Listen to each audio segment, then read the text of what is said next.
Welcome to Talkin 215, your go-to podcast for everything you need to know about Philly sports. Whether you bleed green, trust the process, fly with the Flyers, or fight with the Fightins, this is the place where we break down Broad Street. Jake, Sean, and Joey deep dive into the heart of Philly sports culture, breaking down games, roster moves, and sharing the stories that make the 215 truly legendary. So grab a cheesesteak, settle in, and let's get to Talkin 215. Now here's your host, Jake Biasato. What's going on, everybody? We had talked about it on Twitter, and I just want to bring up the current state of Philly sports talk radio is so abysmal that Talkin 215 is here to give you what you actually give a shit about. And the number one person to break it down better than anybody else, really the number 1, 2, 3, and 4, is Sean, Coach, Tommy, T-Bone Steaks, Tomahawk Steaks, and then the doctor is in today. Gentlemen, how the hell are we? Excellent. All-Star Week vibes, baby. We're rolling high. Hell yeah. Coach, how we doing? Doing great. It's 175 degrees down here in Florida. Doing really nice and cool. So, yeah, really nice to get a break from the All-Star break. I feel like Bryson Stott. I just needed this break, Yeah, no kidding. Tommy, we doing good? Absolutely. Was going to say I'm also relaxing on this All-Star break in a lot of heat here in New Jersey. It's not as hot as Florida, but we're still at the beach. We're still sweating and still doing all that. So trying to stay off my feet in the cool air and hanging in here. No, I mean, it got to 102 here today. I can't even imagine what it was at in Florida. And then obviously we got the doc in. The doc is in the house. Doc, how we doing? We're doing great. We're hot here too, Yeah, Delaware's hitting the triple digits. So no kidding. You guys seeing any kind of influx and injuries or anything coming into the offices with all this heat? No, not really. And we're seeing less people showing up because it's too hot. But in terms of heat issues, we don't really see anything. Seeing a little bit more on the ambulance, I'll tell you that. I'm sure you are. But Doc, as we had talked about, just breaking things down better than anybody else, we've got a handful of injuries going around Philadelphia sports and then around the league in general. Sean, you had one you wanted to ask him about? Yeah, real quick, Doc. Reed Blankenship at the end of last season went ahead and got his torn groin, had surgery on that groin of his. Are we going to have a Reed Blankenship at the beginning of training camp that's up to full speed here, or is he expected to be recovering as this offseason continues? Well, he, obviously he sustained what we call it now. We used to call it, sports hernia. Now it's addressed as what's called a core muscle injury. And the core muscles are your abdominal, all the muscles that attach to your pelvic brim. The abdominals up high and the groin muscles down low. And, surprisingly, it's a big muscle, so it has a good blood supply. But if it's torn, it's pulled away from the bone. So you just have to reattach it. And that's essentially what the surgery is. Now, in terms of recovery, this is one that people actually recover very, very well from. If you remember, Lane Johnson had an injury, I guess it was last year, very similar, and he recovered nicely. And I expect him to be on the field. This is something that if you get good rehab, and I'm sure, the protocol from the surgeon goes with it. And if they follow that protocol, I expect to see him out there. I mean, he may be a little restricted now in the beginning as far as hitting and things like that, but I expect him to be on the field. Excellent. Yeah, I remember Lane Johnson coming off that. He actually said that he re-tore it in the game and that it felt better when he fully detached it from the bone during the game. So that was pretty gross, but that's a really tough guy for you. Seriously. But keeping it with safeties, Sidney Brown has been getting a lot of buzz. He's really, like, right now, the Eagles' depth chart at safety really relies on Sidney Brown to come back and be a good player. And unfortunate late season ACL tear, it was in January. 5.5 months, though, he's putting out videos of him running at full speed, cutting, doing all that. And like when I was growing up, 5.5 months after an ACL injury, I mean, it wasn't. I think we can all relate to that. There was no running any of that. So have ACLs, has the recovery really advanced to the point where Sidney Brown in 5.5 months is at this level? He could be back in football by September? Well, here's what I tell patients. Historically, we would say a year, 9 months. 6 months. We would give times, but to me, it's more a question of function than time. So if you get somebody, we have these certain parameters, these certain milestones that the athlete has to hit. And if you hit them, there's no point in just holding him back in the sense of, oh, we don't want to push him any further than we need to. So obviously he hit some of his early milestones early, and they're progressing him accordingly. My anticipation is if he's doing this well, he should see the field at some point. I think in terms of training camp, what you'll probably see is him working individually on the side with non-contact drills, just doing some stuff to kind of work on his speed and agility. And it's very tricky. You see these videos and they're very short and you say, wow, that's awesome. But it's literally only a minute long. And the biggest issue, I think, the last recovery is getting your, not only your strength, but your endurance, your ability to tolerate things over time. I mean, he's no good to the Eagles if he's only good for a minute or two. You know, it's not enough. So he has to get the endurance. And the other thing he needs is a little bit more of this live play, because one of the things that takes the longest to recover from is sort of your nerves getting readjusted to the knees position in space and all that. So I think these drills will pay dividends because they're getting rid of some of that awkwardness you feel when you get back on the field after sustaining an injury like this. I mean, these are all positive signs, but you have to just know that sometimes you see a snippet of something and you think it's awesome, but he may not be ready for the whole enchilada yet. But overall, seeing videos like that and the fact that the doctors allow him to have those videos and let out those videos showing that he's doing agility shows that they have confidence in their repair and his recovery. Hey, Doc, I got one for you. I just thought of one, by the way. And I know so really two. I'm going to tell you the one that I talked about in pre-show plus this one. I've been watching the show Receiver on Netflix where they highlight a few different receivers. And one of the best receivers in the league, Amon-Ra St. Brown, said something that kind of popped out to me. And if you know Amon-Ra St. Brown, he keeps a list in his locker of all the receivers taken ahead of him. He has a chip on his shoulder, even though he's a top 5 receiver in the league. We get it, dude. You went in the second round. So he's saying that in a game, his oblique tore completely off the bone, and he still played through it. And I want to ask you, is that possible, or is he the toughest son of a bitch you've ever heard of in the history of mankind? If he is, it probably is. I think a lot of times it's like a fishing story, you know, that you get whatever the doc tells you. And I think sometimes you have to kind of not exaggerate, but kind of lay heavy on what you tell them so they get it, that like, hey, this is something I shouldn't mess around with. This is something I should do. And at the end of the day, you'd say, yeah, I tore that off the bone. He probably had an oblique strain. It's pretty rare to see it come off, you know, it's like rips off a rib, but you know, it is very painful. We see a lot more, interestingly, in baseball players than football players because of the swinging, right? So, and in a baseball player, it's usually a strain of the muscle, and it usually takes a few weeks. I honestly put that in the category of a fishing story in terms of what happened. Now, I can't say for absolute certainty, but I guarantee you, if you ripped that muscle off your rib or off your bone, you're probably not playing that much. Imagine just getting kicked as hard as you can in the gut and then still trying to play with it hurting. Every time you twist, it's going to give you grief. I mean, these guys can't swing a bat. How are you running a pattern with that? So I think he strained it. I'll give him that. Here's some of the reality to that. If you have a tear and it's still holding on, those nerves are still there. So that's why it's painful. Once it rips, the nerves are gone. People with ACL tears, if you ever had a pure ACL tear, they'll say after the initial shot, it doesn't hurt that much because the nerves are gone. What hurts is the bone bruise and the stuff. So when you have something that's lingering, it's painful. Once it ruptures, the pain goes away.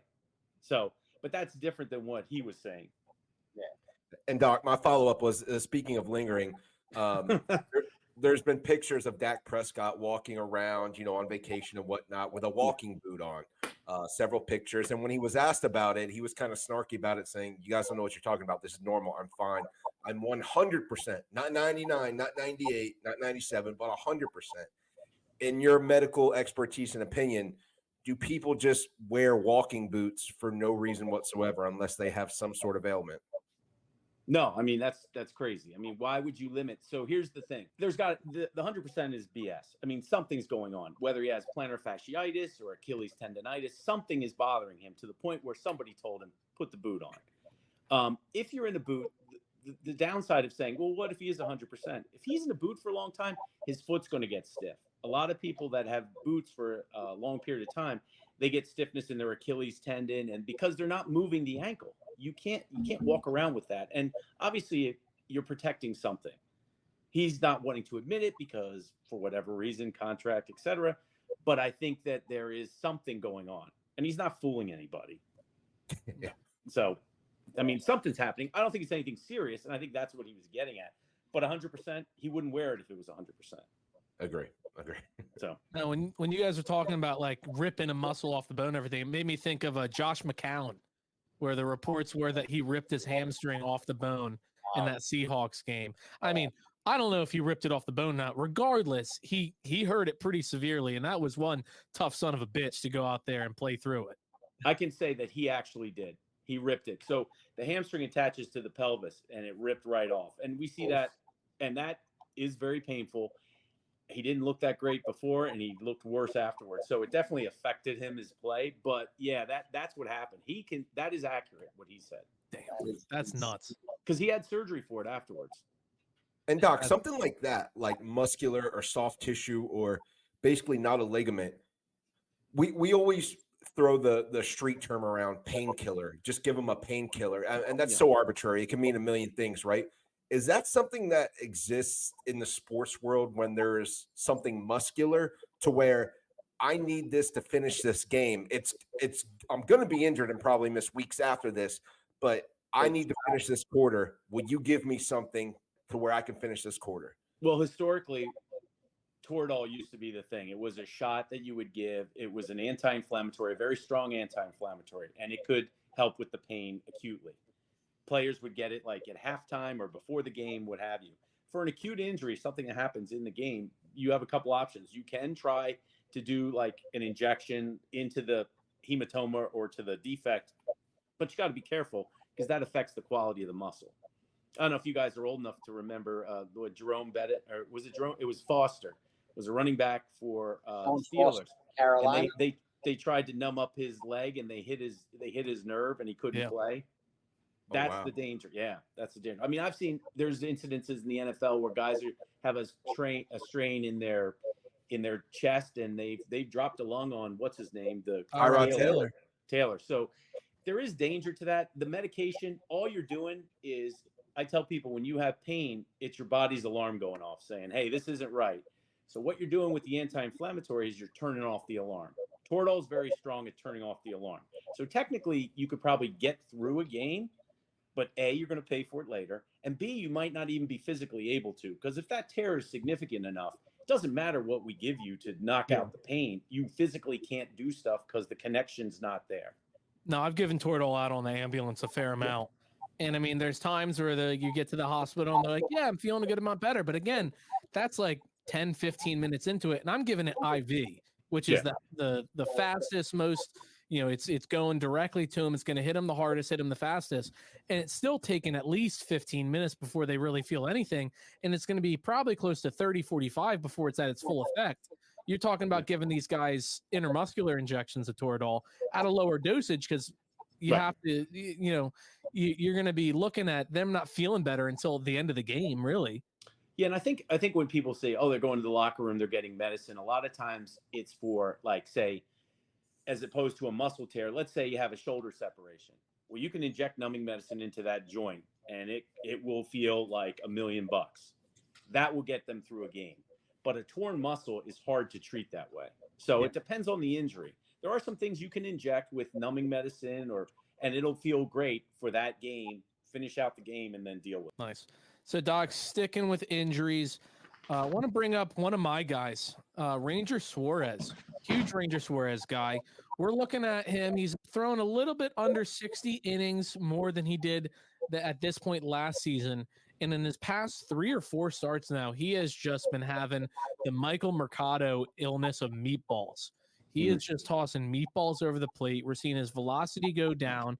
He's got less of a spin rate, less zip on his off-speed pitches, less run on his fastballs, and he's getting really hit around. So before the All-Star game, they put out some back spasm bullshit saying that he's going to miss the All-Star game, miss his next start.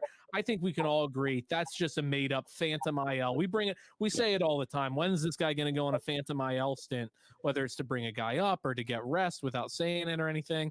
So he's missing the All-Star game. He's missing his first start coming out of it.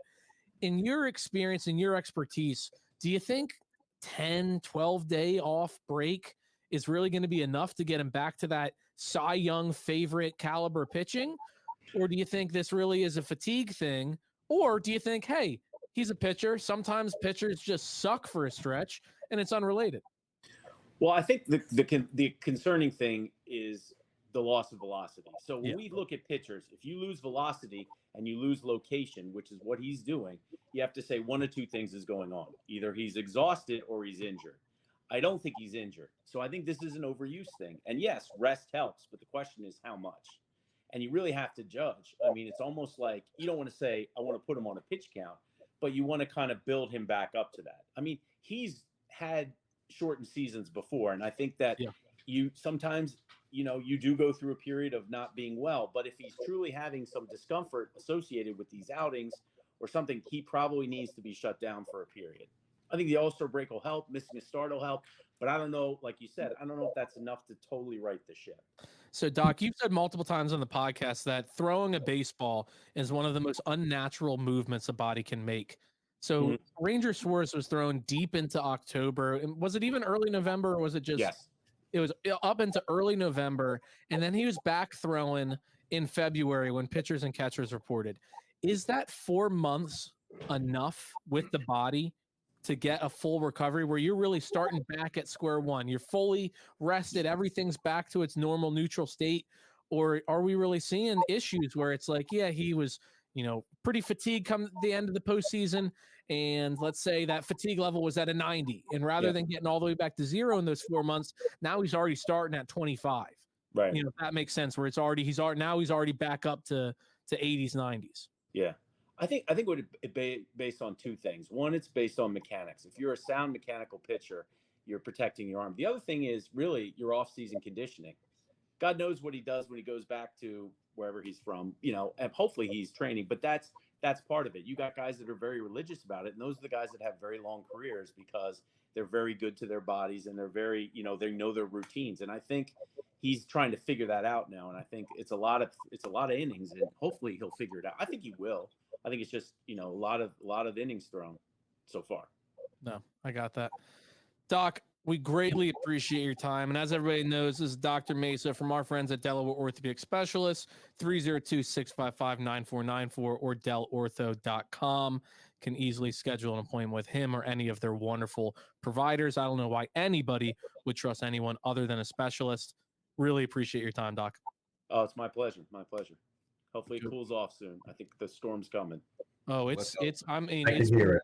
My window's been flashing this entire time. There's a lightning show going on outside, and it's not the All-Star game. Yeah, I hear you. Awesome, Doc. Thanks so much. Thanks, guys. Have a good night.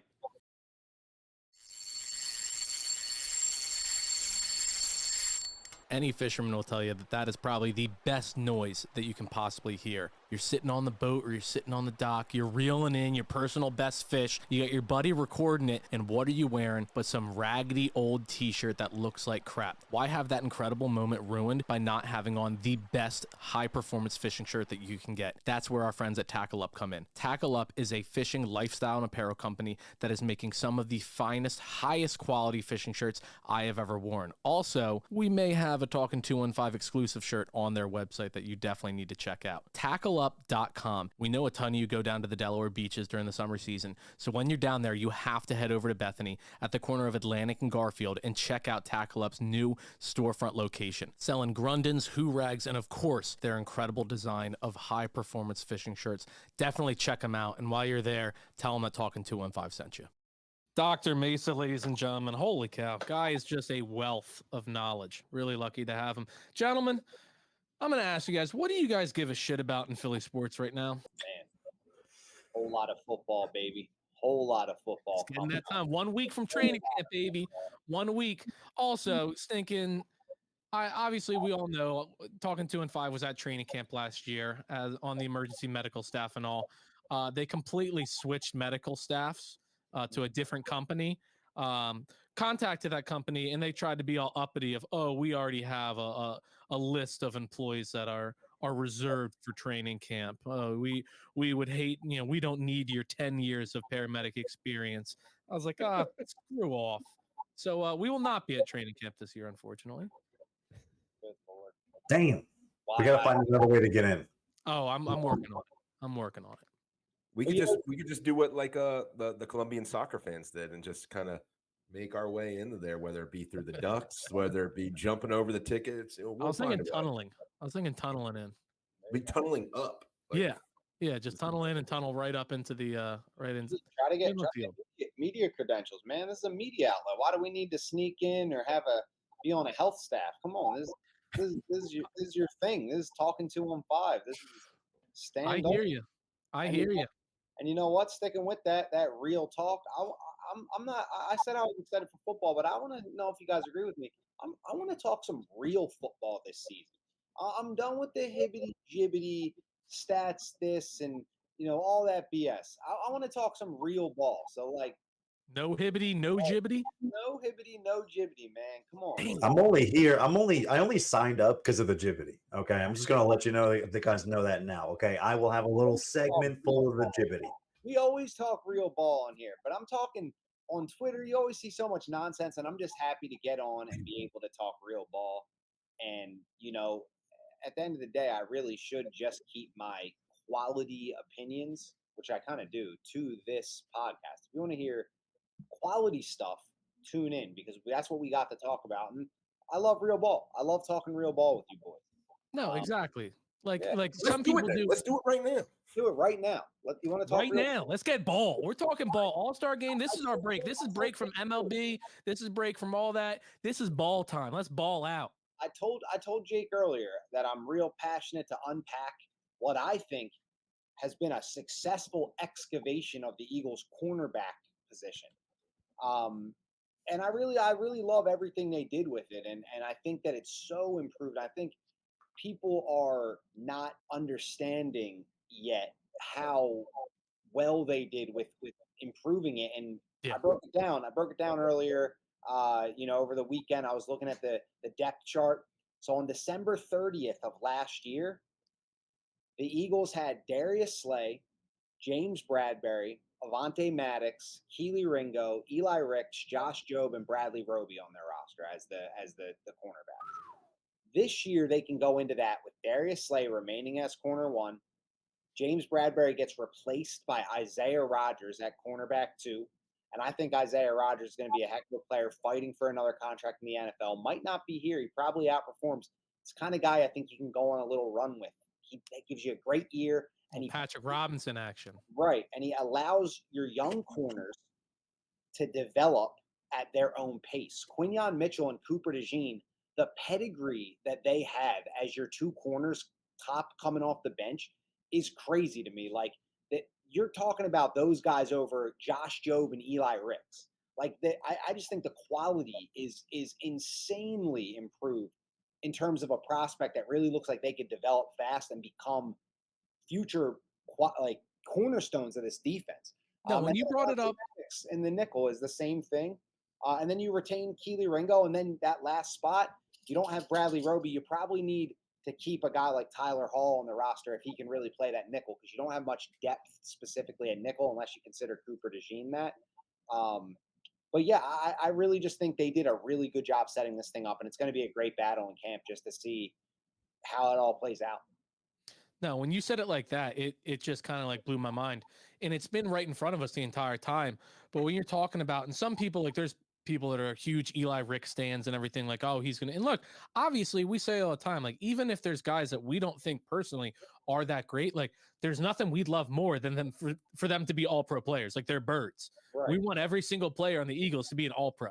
Like, right. Us saying, like, oh, look at the insane improvement we've made from Josh Jobe and Eli Ricks to Quinyon Mitchell and Cooper DeJean. Like, I would love for Josh Jobe and Eli Ricks to be, I'd love for them to beat out everybody. I'd love for them to be better than Darius Slay, like, be the best cornerbacks in the NFL. But we're being realistic with you. Like you said, we're talking real ball. Right. And when you brought it up like that, just thinking about, like, all right, like, here's our starters, Isaiah Rodgers, Darius Slay, they're out there doing their thing.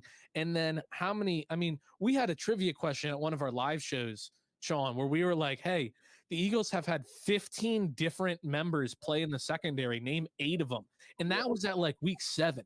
So anybody thinking like, oh, Quinyon Mitchell, like Cooper DeJean, they were drafted so high, you can't not have them be starters. Like, they're going to get time. They're going to play. They're going to play. We're talking about Darius Slay, who's another year older. And look, no disrespect to him. Like, he's had some incredible games and all. You all know, like, I'm a little bit more down on him than some people are, but I still think he's a starting cornerback on every single team in the NFL. And I think he's another thing about Darius Slay that I love being in the position he's in. He loves, like, teaching young corners. Oh, yeah. Mentorship he's going to do all about that unity with the cornerback position. Now he's got 2 guys on his team.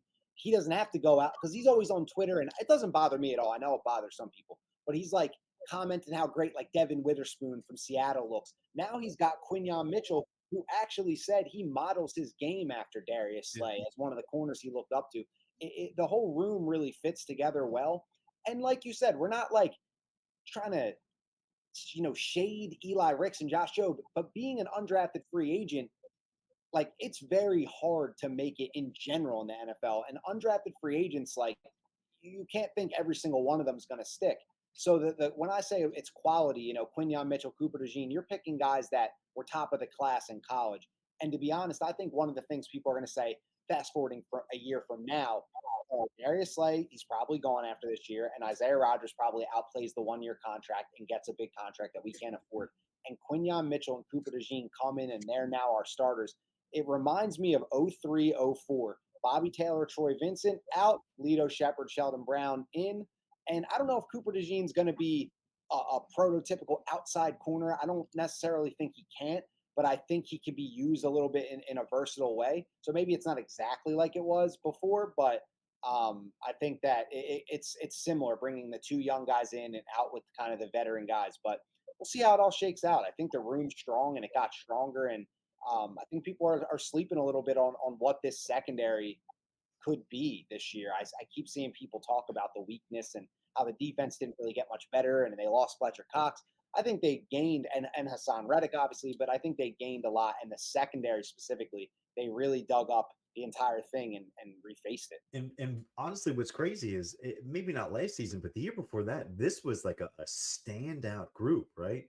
I mean, you talk about probably the biggest addition by subtraction is probably Sean Desai or Matt Patricia. We're not quite sure which one, but it doesn't matter. They're both gone, right? Another good like point. This draft was like a spoil of riches, if you will. Like we've got almost too much talent at the position. Like somebody that's starting quality worthy is going to be cut from this team. Jake, welcome back. You look like you're about to tell some scary stories. Bro, don't anybody ever say I ain't devoted to this shit. I'm sitting here with a damn Home Depot handy bright light in my hand, recording this shit on a phone with 25% battery that will die soon. So don't anybody say I ain't devoted to this shit. Attaboy. I love it. I love the dedication. Bro, the sports talk was way too good. We were getting into it, man. Let's stay on it. Tommy, with your talk about the corners too, and improving this defense, I think sometimes as a team, as a GM, you have to get lucky, but also there's something called forecasting, and I think that's one of the traits that Howie Roseman has that people don't really appreciate a lot. They appreciate him in the moment, the trade now, the draft pick now, the move we make now, the contract we give now. But he's looking at draft classes 1 and 2 years out, and he's saying, this next class at wide receiver is not going to be a good wide receiver class, so I should probably extend somebody now. This next draft at quarterback is not going to be that good, so I should probably get Jalen under contract now.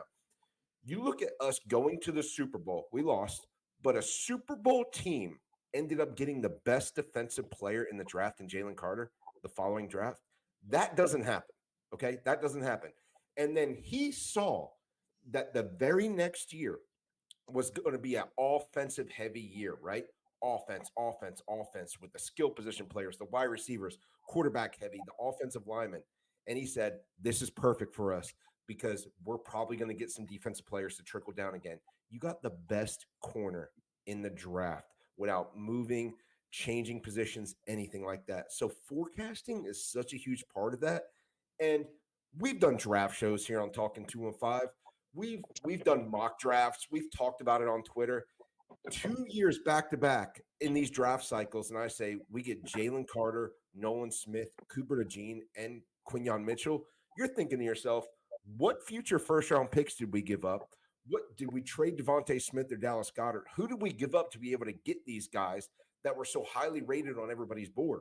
And it's forecasting, it's positioning, and it's that outlook at the specific positions at that time. And Tommy, I think you hit the nail on the head. Out with the old, in with the new.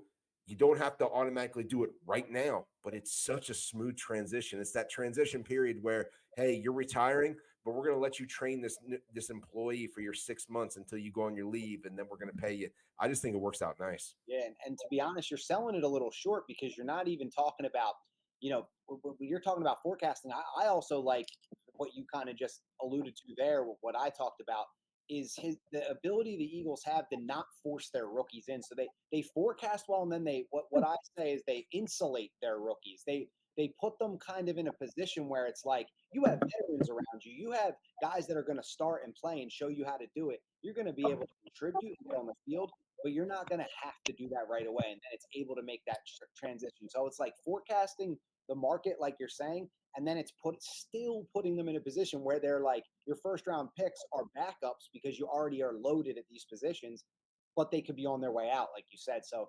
it's crazy that how well we've done that. And people are like, Howie Roseman can't draft because he drafted freaking Jalen Reagor over Justin Jefferson. I mean, every GM has kind of an embarrassing miss like that, and it is what it is. Like I've already said, Howie Roseman is Kyle Schwarber at the draft. Yeah. Average isn't crazy high, but when he gets hits, he hits home runs. Yeah, yep. That's a good point. When he misses, it's a pop up to first base, it's a strikeout. But when he hits, it's gone. It's like and then to Tom's point, every GM pops out and strikes out, right? Like exactly. You know, it's about what you do, not like what you don't. In a way, like everyone talks about how great Dallas is at drafting, for example. I hear about it all the time. What about Taco Charlton over TJ Watt? Same thing. Like that's a bad whiff, and you didn't have an elite pass rusher till Parsons. You could have had Watt to start with. So it's like it's crazy because that will affect things and ripple things down. Like that's why we ended up getting AJ Brown, Devontae Smith, because we whiffed so bad on the Jalen Reagor thing that we were like, we got to overcompensate. So it can also lead to like a new outlook and teach you things and kind of reset things. So I'm appreciative of the whole journey of Howie Roseman, and I'm sure Dallas fans are appreciative that they missed because then it led to greater goods at the end of the day. So yeah. No, and we've talked about this before. Like, this is zero disrespect to Justin Jefferson at all, but like the moves that we've made, like taking Reagor and everything, like this team would not be built the way it's built now. To where we love AJ Brown, we wouldn't have Devontae Smith, we wouldn't have AJ Brown if we drafted Justin Jefferson. Like we wouldn't have Jalen Hurts most likely in this role because you never know what Carson Wentz does. Like it's a butterfly effect. Like the way that we are able to make these mistakes has now put us in this position where we're like, damn, this team is built to win now and win for the next number of years because of everything you guys said. Like we don't have this mass transition year where it's like, damn, we were a damn good team and now we're bottom of the barrel. Like we do, oh, Jason Kelsey, we know you're kind of thinking about retiring. We're going to draft your replacement. Coach, like you were saying, you're going to teach him for those next few years. And then you were bringing up him signing the contracts, looking the years ahead.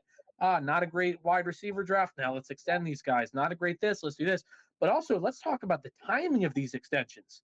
He's getting this shit done where then you're having people blowing up. Oh, Devontae Smith should fire his agent on the deal that he got. He should have gotten so much more money. Oh, Jalen Hurts is like, he knows exactly when to do these deals. Where now we got Jordan Mailata on a team-friendly deal. We got Devontae Smith on a team-friendly deal. We got all these guys signing long-term extensions, and they also, like we've said, they love the comfortability. They love the team that's built around them. You're talking about guys playing with guys they played with in college. You're talking about guys staying in with their families that have now built homes and families here in this area. So it just goes to a huge testament to the Eagles and the entire organization outside of necessarily the football right there on the field. Yeah, beautiful culture. And it's like people in Philly are spoiled. Like even people our age, like have you not watched football? If you're down years, you're still a playoff team and you win 11 games, and that's like a bad year. That means you're in a window to win a Super Bowl. You're not going to go every year, but if you hang around and you're like, we weren't that good this year, but we went 11-6 and made the playoffs. You know how many fan bases would kill for that? Like, I don't get why people started tweeting out all this panicky shit at the end of last season. Like, AJ Brown might never play another snap for the Eagles. This is what I'm predicting. Like, it's like, dude, guys, we're frustrated because we were losing a little bit and kind of. Now, while I don't agree with what they're saying, I totally understood what they're doing, man. Like, it was a rough time. We all were there. We were all kind of like, the fuck is going on here, man? Sucks, like, so I don't agree with what they're saying, but I understand it to an extent. I get why people were mad and all that, but man, when you zoom out, look at the bigger picture. It's like you go 11-6 at the end of the day. Like, a historic collapse knocked us to 11-6. Like, I've been through worse as a fan. You know, I remember waiting around for them to just make the playoffs and have some meaningful games in December. We're a playoff team every year, and our highs are Super Bowls and our lows are getting beat by Tampa in the wild card so far. So far so good with this regime. I just think it's crazy how well positioned this team is for, like you said, now in the future, and how there's some people that just aren't really able to wrap their minds around how great this team could really be, knowing that everything went wrong and they were still a playoff team. It's like that gives me a lot of hope in it for the future. Really, that's just that foundation, and that all starts with the stuff you were talking about, culture, all that. Hey, Sean, can you keep it down over there? You're talking a little bit too much.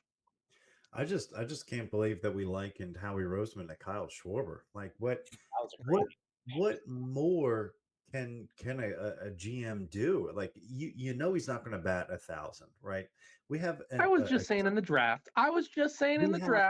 We have a top 5 offense in the NFL where there's like 2 starters that he did not draft himself personally. Okay. Howie Roseman has done a fantastic job drafting. There's literally just like 1 or 2 huge high-profile misses that he's made. 2 out of, I don't know how many draft picks has the guy had over his entire tenure. It's probably 75, right, give or take. And we're talking about 1 or 2 huge gaffes here. Like, the guy there's been more than that. There's been some misses. The guy has a no-name 7th round pick as your starting right tackle. He's one of the top in the game. Like, how does that not completely left tackle? But for it? Like, I don't understand like what else the guy could reasonably be asked to do better here. Like, we just got done talking about a spoil of riches at the cornerback position, not only today, but into the future here. Like, what? And that's from drafting, right? Those are out with the free agents and in with the people that were in home drafted by Howie Roseman and the Eagles. Like, the guy's a professional. The guy's a pro. You saw other GMs at the draft like, oh my God, Howie Roseman will not stop. Please just get him off my back. Like, that's the guy you want. That's the guy you want. He's wheeling. He's dealing. He can't keep getting away with this. Can't keep getting away with this, but he does. And apparently, he's been the steal of the draft. Like, and it fell apart last year because of his coaching staff. Okay, that was it. It wasn't a roster issue, right? Well, the roster wasn't perfect. I'm not going to say this was a Super Bowl winning team or with the right coaching staff surrounding it, but it was a damn good one.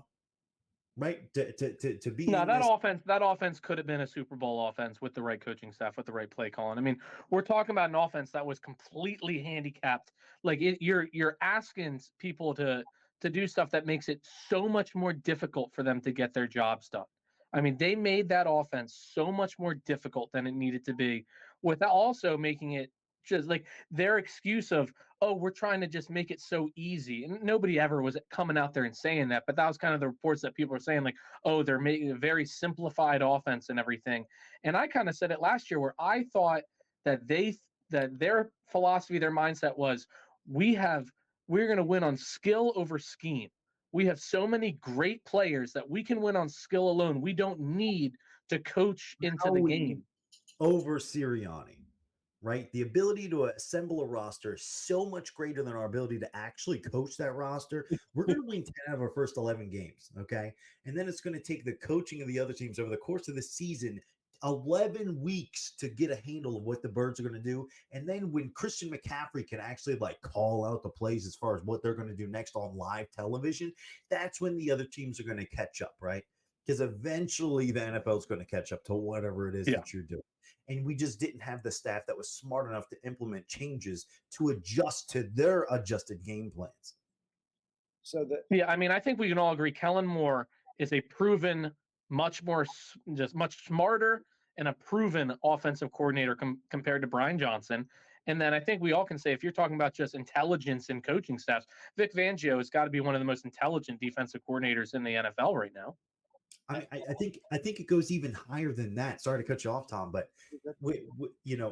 this is a guy in Nick Sirianni who's had to replace both of his coordinators 3 times in 3 years. Okay. He's assembled one of the most talented teams in the entire league. He just got done talking about how he finally had to let go and relinquish the offense, right, to Kellen Moore. Finally, right? Not to say Brian Johnson was good, but I'm thinking Nick Sirianni had a hell of a lot more to do with the downfall of this team in the backstretch last year than any of us have than we've been really glossing over the last couple months. Okay. Right. It started, of course, with the failure of that team over the last 2 months of the season. But as soon as OTAs start, you got Jalen Hurts going, the guy's been kind of motivational. He's said the right things. Right. And then last week we just talked about Lane Johnson saying, players play, coaches coach. So we'll see. We'll see if, the reason why we failed is out of the building. Guys, that was a direct 100% shot on Nick Sirianni. I disagree. You have so many players. You have so many players saying how much they love Sirianni. Right. Players play, coaches coach. Yeah, I like the guy too. I like him too. But if you like the guy too much, you're probably not playing super duper hard for him, right? No. I don't know. Coaches coach. Is he talking about the roster? He's not talking about the roster. He's not talking about the roster. He's talking about the coordinators. Was it the coordinators or was it the coach? I don't know. He's talking about the coordinators. We'll see. He didn't say yes. The problems were gone. If it's the coordinators, you don't want to burn bridges. And then people. Yeah, I mean, you're not. The guy's still. Those coaches are still in the NFL, and he's not going to sit there and be like, "Oh yeah, Brian Johnson fucking sucked." Where's Brian Johnson? What's he doing? He's on the commander's staff. He's on the commander's staff. Exactly. He's not senior offensive whatever. He's not in the Eagles locker room. Lane Johnson specific. These aren't. Listen, if it was Quez Watkins saying this, I don't care. I'm probably telling him I'll kick rock. I don't care what Quez Watkins says at any point of his career. Exactly. Lane fucking Johnson said it. Okay, that is a veteran leader in the clubhouse saying, "I don't know. We'll see, man. Players play, coaches coach." So we're gonna find out if if what was wrong is gone. Come on. Well, what if they're good? Then it's what I mean. Like if they're good, then wouldn't that prove that the problem is gone and it's Sirianni's off the hook? Or are we gonna? We started 10-1 last year. Was there a problem? The problem was in the locker room then too. You could see the team wasn't playing as well as their record showed that they were. They were just winning on talent and most of that. So yeah, we'll see. And something I really like about the Eagles bringing in not just 2 coordinators, but then those coordinators get to choose their own staff as well. And the Eagles D-line coach is a guy that came from a defensive coordinator position just last year. The Eagles quarterback coach is a guy who's coached different quarterbacks over his career and has no real connection or pre-existing relationship with Jalen Hurts. So I feel there's going to be a lot of new knowledge shared there. So I think that not only the coordinators, but the whole entire staff's being kind of upgraded in a way and catered to this roster to the improvement of this roster. And maybe even the maturity of Nick Sirianni. I think this is the year you're going to find out a lot about what the future trajectory of this team is, what the now and what the future is. So yeah, excited. Yeah, I mean, Coach, almost a year ago at this time, what were me and you talking about on this podcast? We were like, damn, Eagles are getting the bottom of the barrel at choices of offensive and defensive coordinator because we had lost our coordinators last in the entire NFL. They were the last 2 to go and get new jobs. So we were left with just the scraps that nobody else wanted. And then we were like, all right, well, we're going to promote from within because everybody kind of knew Brian Johnson was going to be the guy. Obviously, that was a mistake. And then they went out and just got a guy for defensive coordinator that everybody else had passed up on and was just out there looking for a job. And then what we do this year? We went out and got the 2 guys that we wanted. We got out the guys that it was like, hey, we want these guys. We were one of the first teams to hire people in those positions. And so now they were able to not only do that, Tom, to your point, they were able to then build coaching staffs around them specific to what they want. Because not only did we get coordinators last year super late, but then all of the coaching staff that they wanted to bring in was already hired by other teams. Yeah. So they didn't even have the guys they wanted. Yeah. This year, we've got the guys we want. They got the guys they want. We drafted the guys we want, and we're going to win the damn Super Bowl. I think that's an awesome transition because Jake, you texted us earlier today and you were like, hey, bring something to the table that you want to talk about, back it up with facts. What do you got?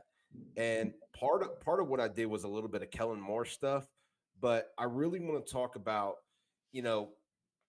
this offense because we're talking about Sirianni, we're talking about Kellen Moore, and sometimes I'm not even gonna lie to you, I forget that we have Saquon Barkley now, right? I forget it. And I know we're all used to his highlight runs, but I really think, and Tom, you just spoke on this about like, let's talk ball. Let's get grimy and talk ball. None of these, here's my top 5 rankings based on who's going to piss people off. No, let's talk facts and let's talk ball. So I was looking up some Saquon Barkley numbers, and I think everybody on this show can attest to that. If we kept DeAndre Swift, let's just say that we re-signed him during the season, we'd all be happy because we were like, oh, Swift, pretty good back. He looks good in this offense. He's from Philly. Good story. We'd all be happy. We wouldn't be thinking twice about it. So I dug deep and I looked at a little bit of numbers.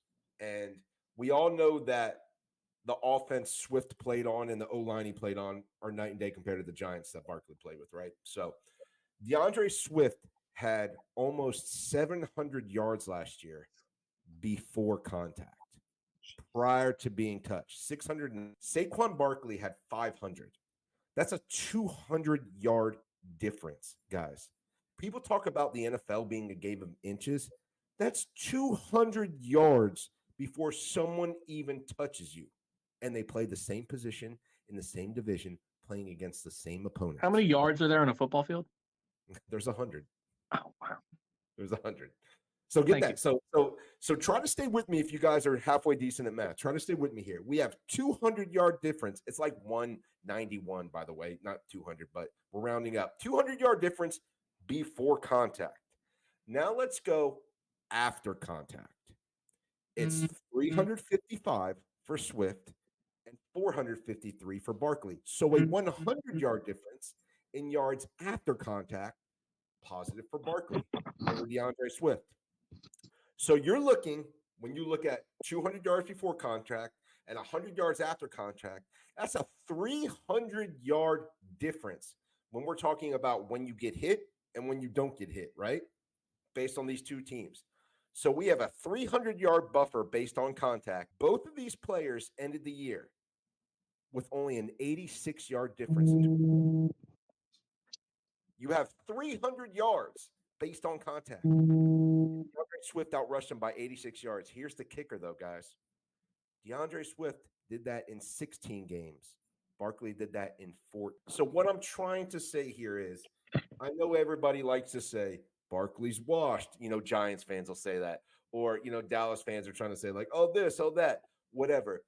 Don't get wrapped into, and this ties into Sports WIP, right? Into rankings, into who's better this, who's better that, who's better this, who's better that.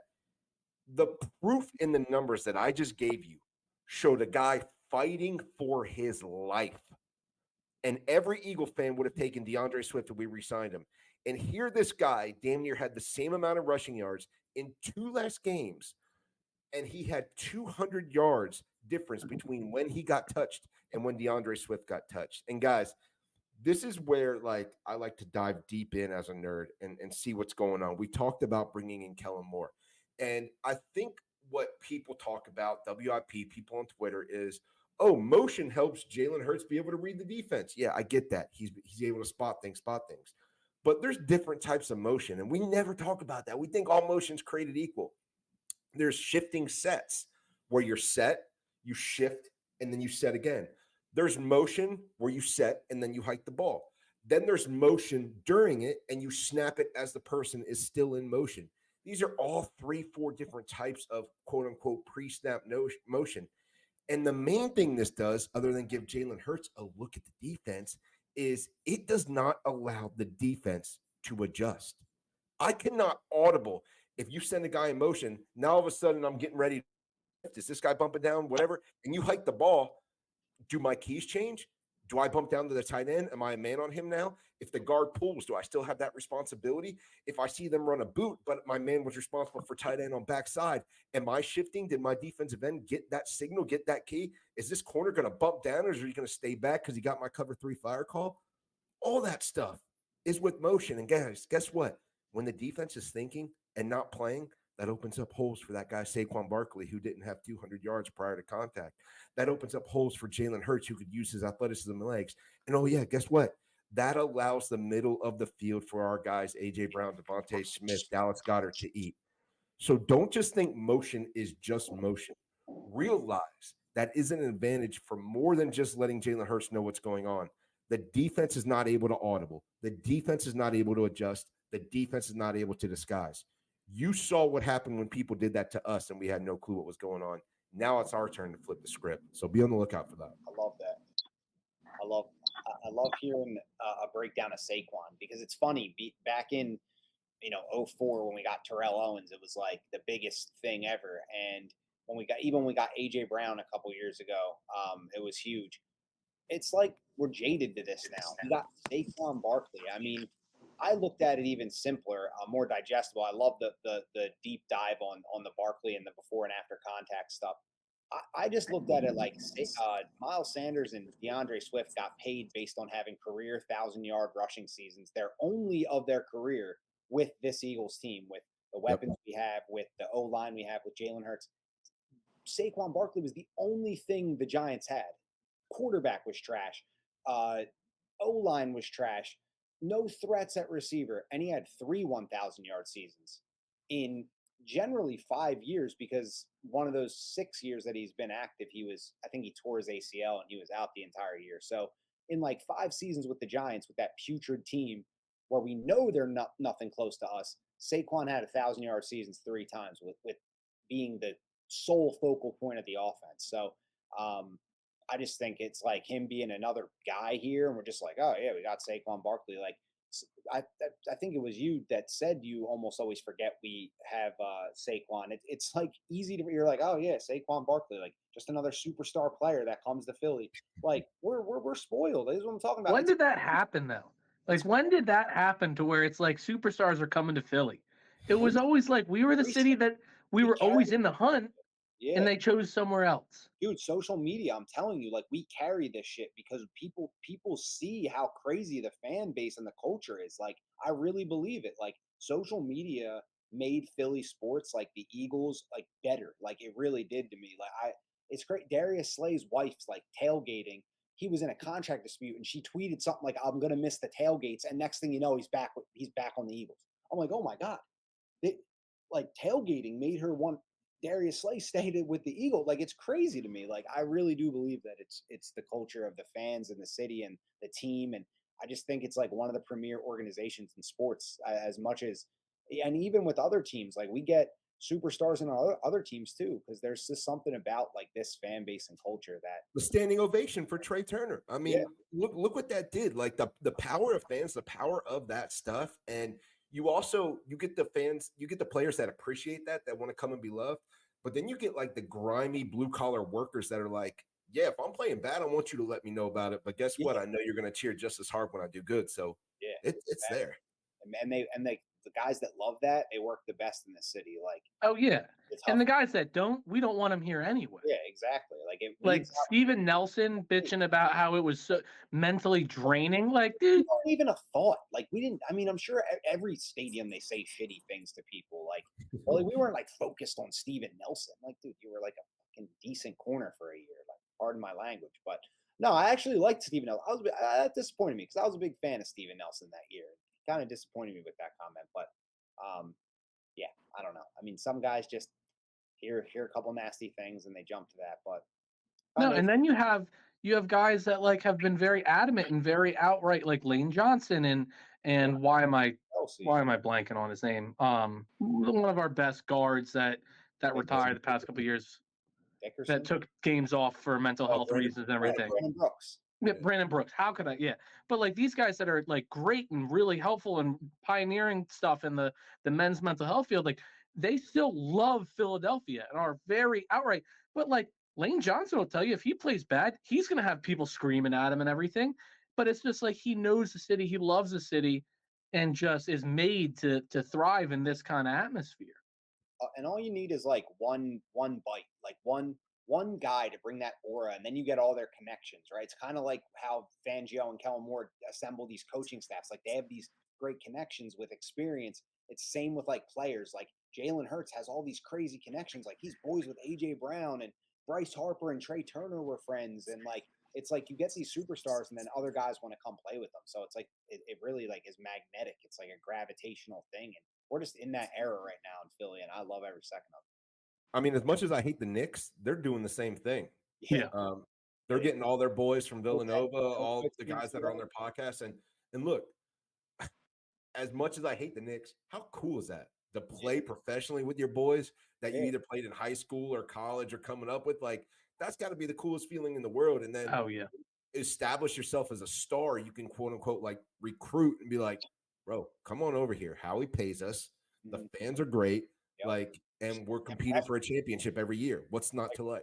Yeah, it's like getting references like for a job or something. Like, yeah, just call Jalen Hurts, ask him how he likes it, and he's like, hey, great. And boom, next thing you know, all these dudes are like saying his quotes in the press conferences and shit. See if I can get a connection with Jalen Hurts on LinkedIn. Like, isn't that what they call it? Connections when you like friend.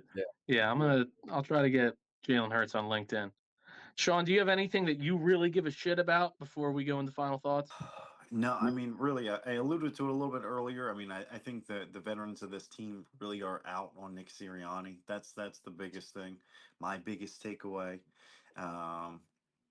Yeah, I mean, listen, there's too much smoke, especially coming from veterans that know how to talk to the media here. Like, I think you're interpreting that the wrong way, Shawnee. I think you guys agree. are trying to. I think you guys are really just hoping that there's nothing to it. Not, I know deep down inside, you guys know like the political speak. I'm not saying there's nothing, but I'm not saying that it's that serious. So you're saying there's something, right? If I can just like a grain coming from a veteran to multiple veterans of this team, no, it's certainly greater than that. Where's the multiple? You brought the Lane one. Where's the other one? Jalen clearly. I don't think that what they said was like an indictment on him. I think it was more. You're not going to get indictments though. You have to read between the lines here. Like nobody at one point is going to say, "Hey, the head coach of my team." Bro, you sound like my girlfriend now. Like I'll say something, she'll be like, "Oh yeah, well you obviously meant this." I'm like, "No, I didn't say that though." Is she listening to the show, Jake? She's listening in the other room. Take everything that everybody says to the media at face value, right? We should. No, I'm not saying that, but like there's a danger in just completely trying to self-interpret. That's like anybody in the podcast, like you ever gotten a text where you read it and you're like, who the hell's saying that to me? But you read it with a tone that wasn't the way it was this sent. Already has no implication to what we're talking about at all because it was spoken. Right, but it wasn't spoken. It wasn't spoken. You literally just said you gotta insinuate what they're trying to say when they didn't say it. So they didn't speak shit. You want the team to be all smiles and glitter and cupcakes and fucking rainbows and unicorns, buddy. That's not what I'm saying at all. Again, you're doing right now what you're doing with what Lane Johnson said. You're taking what I'm saying and trying to be like, oh, you just. I don't know. Podcasters podcast, players play. So I don't know, man. You're doing right now what you're doing with Lane, man, and that ain't right. I can't believe we didn't talk about All-Star break or thoughts about it going into All-Star break. We just went right into we're gonna fight. We're gonna fight about the Eagles. Okay. There's no sports on right now, man. We're going nuts. We gotta. Yeah, exactly. Yeah, I mean, go Birds. We needed to just birds out for an episode though. Training camp in a week, dude. That's the biggest sports news in the world. Like the Phillies. It could have been Alex Bohm. It could have been Bohm, but his damn pitcher couldn't find the broadside of a barn door for the first minute and a half. He was headhunting. And the the home run derby. Oh my God. Awful. So that's what I care about. Coach, your tweet of if he had Michael Mercado thrown to him, I was dead. I was dead. I've never wanted Taijuan Walker more on this team. No, I swear to God, like I thought about betting on that game. I was like, I think the Phillies will give us a dub right before the All-Star break. And then I'm like looking at my phone, I'm like, 15-2. What the this is my Sean, phone, right? Sean, Like, do we owe everybody an apology? We should have won that game. We should have won. We could have won. We opted to lose it. Okay. it was Last 18-3. second- When could we have won that? Last second, no. Listen. No. We had tickets to the game. Last second, we said it's going to be 101 degrees. It's a Mercado start. It's the last before this All-Star break. We said let's just sit this one out here, okay? Because I think it's going to be texts cooking. me and tells me he has tickets for me after The hearing real- how Sean yeah. just. Yeah, it was 101, a shitty pitcher in there. Let's give him the Tom. Fuck it. Yeah. Oh, heaven forbid I offer you free Phillies tickets. What a That's jerk up to I you. am. Look in the That's up to in the you to sun say like yes, that? to say no. That's just our way of saying, listen, if you tell us to screw off, like, no, I don't want these last minute tickets. These are the worst tickets possible. You are well within your right to do that. No, you're not. Well within your right. Okay. Because we were just like, dude, 100. If it's 100 plus with a real feel, and it's a Michael Mercado start, it was an Orion Kerkering start, which isn't better or worse. He pitched he was the best pitcher of the day. He was. I mean, he was on like a 14 pitch count though. Like, Okay. So hold on. We talked enough about Stubbsy and whether or not he can bat. Listen, he can't bat. He can barely catch. He can't pitch. Get him off my team. I don't want him. He's giving him grand slams. No, there's nothing. He's got he can do Spotify about it. Premium though, Sean. He's got The Spotify vibes, Premium. The vibes. Look how clean his mustache is. Okay. Well, I don't care. That, I don't care.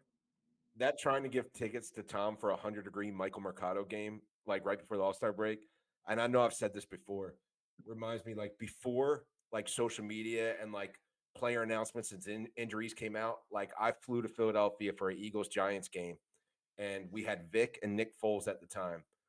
Somehow both are injured. Was it the Matt Barkley game? It's the Matt Barkley game. I went with Berto. I went with Berto at the time. Yeah.